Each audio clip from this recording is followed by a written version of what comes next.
श्री शिवाय नमस्तुभ्यम। हर हर महादेव। छत्तीसगढ़ राज्य के रायपुर के धमतरी रोड सेजबहार में गुरुजी पंडित प्रदीप मिश्रा जी द्वारा श्री शिव महापुराण कथा शुरू हो गई है। यह 7 दिवसीय शिव महापुराण कथा है जो कि 24 दिसंबर से 30 दिसंबर तक दोपहर के 2 बजे से 5 बजे तक आस्था और यूट्यूब के माध्यम से देखी जा सकती है।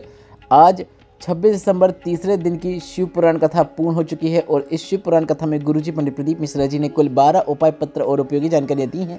सभी जानकारी आपको इस वीडियो के माध्यम से मिलने वाली है। अगर किन्हीं कारणवश आपने आज की कथा नहीं सुन पाई है तो पूरी कथा का रास्ता तो आपको इस छोटे से वीडियो से मिलने वाला है। साथ ही इस वीडियो के अंत में हम आपको गुरुजी पंडित प्रदीप मिश्रा जी की नए वर्ष की जनवरी, फरवरी और मार्च में होने वाली सभी शिव पुराण कथाओं की जानकारी भी देने वाले हैं। इसलिए वीडियो उपयोगी है, अंत तक देखें ताकि कोई भी उपयोगी जानकारी आपसे न छूटे। बढ़ते हैं आज की कथा की पहली विशेष जानकारी की ओर। कथा शुरू होते ही गुरुजी ने कहा, तुमरुका जी जो सदैव भोलेनाथ की भक्ति में डूबे रहते हैं, नारद जी की तरह ही दिखने वाले तुमरुका जी नारद जी की तरह यहाँ वहाँ भ्रमण तो नहीं करते हैं, बल्कि वह बेलपत्र के पेड़ के नीचे एक स्थान पर बैठकर भोलेनाथ की भक्ति करते रहते हैं और वे कुछ भी ग्रहण नहीं करते हैं। बस आसमान से अगर एक बूंद भी पानी की बेलपत्र के पेड़ में गिर जाती है और वह बेलपत्र से होती हुई उन तक पहुंचती है तो उसका वह आचमन कर लेते हैं और फिर वापस भोलेनाथ की भक्ति में डूब जाते हैं। बढ़ते हैं आज की कथा की दूसरी विशेष जानकारी की ओर। गुरुजी ने कहा, मेरठ में शिव पुराण कथा चल रही थी, सब अच्छे से चल रहा था, पर किसी ने एक वीडियो बनाया कि मेरठ की शिव पुराण कथा में भगदड़ मच गई है और यहाँ पर सब व्यवस्था अस्त व्यस्त हो गई है और यह वीडियो कई न्यूज़ चैनल पर भी चल गया। इसके बाद हमें जानकारी मिली और हमने बताया कि हम तो शिव पुराण कथा कर रहे थे और शिव भक्त शिव पुराण कथा सुन रहे थे, कोई भी भगदड़ नहीं मची। बढ़ते हैं आज की कथा की तीसरी विशेष जानकारी की ओर। सविता जी पत्र लेकर आई जिसमें उन्होंने लिखा, मेरा मन मैथ्स लेने का था पर किसी के कहने पर मैंने होम साइंस ले लिया। मौसी की लड़की के कहने पर मैंने होम साइंस लिया, मेरा मन नहीं लगा पर होम साइंस की पढ़ाई करने पर।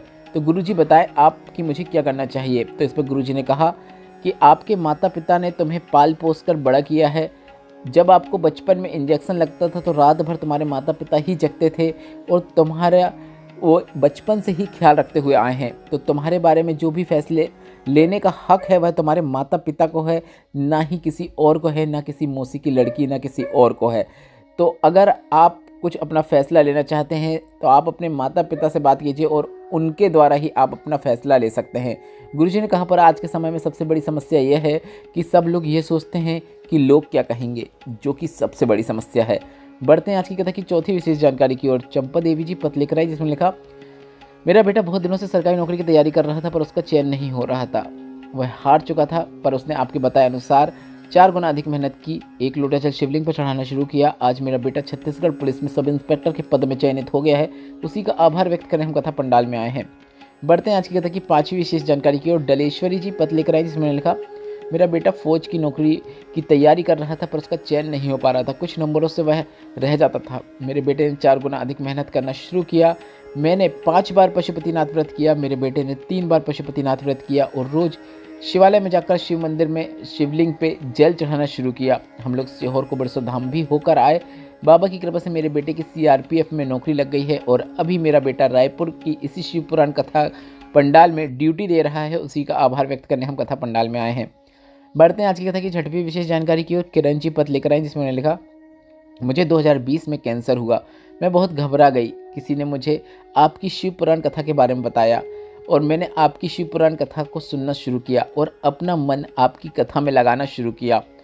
आपने भोलेनाथ का जो जल चढ़ाने का तरीका बताया, मैंने शिवलिंग पर उस प्रकार से जल चढ़ाना शुरू किया। डॉक्टर की दवाई भी खाती, डॉक्टर का पूरा इलाज कराया, डॉक्टर ने जैसा जैसा कहा वैसा वैसा किया और डॉक्टर ने पर यह कहा था कि यह बीमारी पूरे जीवन रहने वाली है, आपको इसके साथ ही जीवन यापन करना पड़ेगा। पर किसी ने मुझसे यह कहा था कि 7 पंडाल में कथा बैठकर सुनो, बाबा आपकी कामना अवश्य सुनते हैं। मैंने 7 कथा पंडाल में बैठकर शिव पुराण कथा का श्रवण किया। आज मैं पूरी तरीके से ठीक हो गई हूँ। डॉक्टर के पास हर महीने जाकर जांच कराती हूँ और डॉक्टर हर बार यही कहते हैं कि तुम्हें अब कैंसर नहीं है, उसी का आभार व्यक्त करने हम कथा पंडाल में आए हैं। बढ़ते हैं आज की कथा की 7वीं विशेष जानकारी की ओर। गुरुजी ने कहा, शरीर को चलाने के लिए श्वास चाहिए और भोलेनाथ को पाने के लिए विश्वास चाहिए। बढ़ते हैं आज की कथा की 8वीं विशेष जानकारी की ओर। शांति देवी जी पत्र लेकर आई जिसमें लिखा, 18 साल से किराए के मकान में रहती थी पर जब से आपकी कथा सुनना शुरू किया है, 1 लोटा जल शिवलिंग पर चढ़ाना शुरू किया है, आज रायपुर शहर में मेरा स्वयं का घर है, उसमें रहती हूँ। साथ ही साथ मेरे बेटे की सरकारी नौकरी भी लग गई है, उसी का आभार व्यक्त करने हम कथा पंडाल में आए हैं। बढ़ते हैं आज की कथा की 9वीं विशेष जानकारी की ओर। सेवता जी पत्र लेकर आई जिसमें उन्होंने लिखा, मेरा बेटा 7 साल का हो गया। जन्म से ही वह न चल पाता था, न बोल पाता था, न ही कुछ समझ पाता था। परिचित ने आपकी कथा के बारे में बताया, फिर मैंने भिलाई के अंतिम दिन की कथा आपकी पंडाल में बैठकर सुनी। इसके बाद मैंने अमलेश्वर की शिव पुराण कथा 7 दिन की, पूरी 7 दिन की शिव पुराण कथा पंडाल में बैठकर सुनी। कथा के तीसरे दिन बच्चे को पंडाल की रच लगाकर उससे ओम बुलवाने का प्रयास किया और बेटा जहाँ मेरा बोल नहीं पाता था, पर बाबा की कृपा से मेरे बेटे ने ओम नमः शिवाय बोल दिया। अब बेटा धीरे धीरे बोलने लगा है। उसी का आभार व्यक्त करने हम कथा पंडाल में आए हैं। बढ़ते हैं आज की कथा की 10वीं विशेष जानकारी की ओर। गुरुजी ने कहा, मेरठ की कथा में हमने आपसे कहा था घर में कार वाली बहू मत लाओ, संस्कार वाली बहू लाओ, क्योंकि कार वाली बहू आ भी गई तो अहंकार भी आ सकता है, पर अगर संस्कार वाली बहू आ गई तो अहंकार नहीं आएगा, यह निश्चितता है। बढ़ते हैं आज की कथा की 11वीं विशेष जानकारी की ओर। गुरुजी ने कहा, 3 प्रकार के लोग होते हैं। एक होता है अभिमानी, दूसरा होता है ज्ञानी और तीसरा होता है अज्ञानी। अभिमानी वह होता है जो स्वयं को श्रेष्ठ मानता है, बाकी किसी को अपने बराबर नहीं समझता है। ज्ञानी व्यक्ति वह होता है जो सभी को श्रेष्ठ मानता है और सभी से कुछ न कुछ ज्ञान प्राप्त करने की कोशिश में लगा रहता है। और अज्ञानी व्यक्ति वो होता है जो सबको मूर्ख मानता है और सब में गलतियां ही ढूंढता रहता है। बढ़ते हैं आज की कथा की 12वीं और अंतिम विशेष जानकारी की ओर। गुरुजी पंडित प्रदीप मिश्रा जी की आगामी शिव पुराण कथाओं की जानकारी जो कि जनवरी, फरवरी और मार्च में होने वाली है, आपको एक बार अवश्य सुन लेना चाहिए। कब, कहां पर, कौन सी शिव पुराण कथा है और सीहोर कुबेरेश्वर धाम में रुद्राक्ष अभी मिल रहा है कि नहीं और कब तक रुद्राक्ष मिलेगा, उसके लिए यह जानकारी आपके लिए सबसे ज़्यादा जरूरी है। सबसे पहले हम आपको बता दें, नए वर्ष की पहली शिव पुराण कथा जो कि अगली शिव पुराण कथा रहेगी, वह 4 जनवरी से 10 जनवरी 2025 तक छुरिया हालेकोसा राजनांदगांव छत्तीसगढ़ में होगी। इसके बाद दूसरी शिव पुराण कथा नए वर्ष की 16 फरवरी से 22 फरवरी 2025 तक सूरत, गुजरात में होगी। इसके बाद जनवरी माह की अंतिम शिव पुराण कथा 24 जनवरी से 30 जनवरी 2025 तक साकरी, महाराष्ट्र में होगी। इसके बाद 1 फरवरी से 7 फरवरी तक कांकेर, छत्तीसगढ़ में शिव पुराण कथा होगी। इसके बाद 10 फरवरी से 16 फरवरी 2025 तक कुंभ का मेला भी रहेगा और साथ ही साथ प्रयागराज में आपको शिव पुराण कथा सुनने का मौका भी मिलेगा। यह कथा आप सतुआ बाबा शिविर में सुन पाएंगे।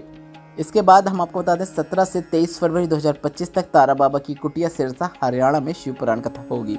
और इसके बाद 25 फरवरी से 3 मार्च 2025 तक रुद्राक्ष महोत्सव होगा जो कि सीहोर कुबेरेश्वर धाम में होगा।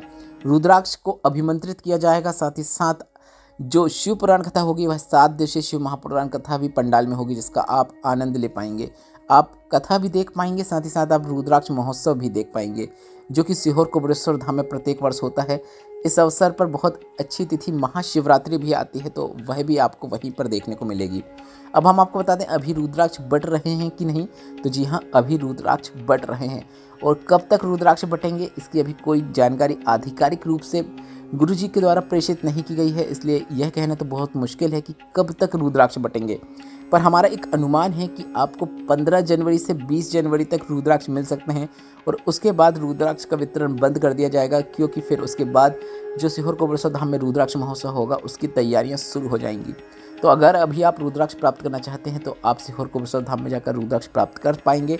15 से 20 फरवरी तक आपको सूचना मिल जाएगी कि रुद्राक्ष वितरण अब कब से बंद होगा।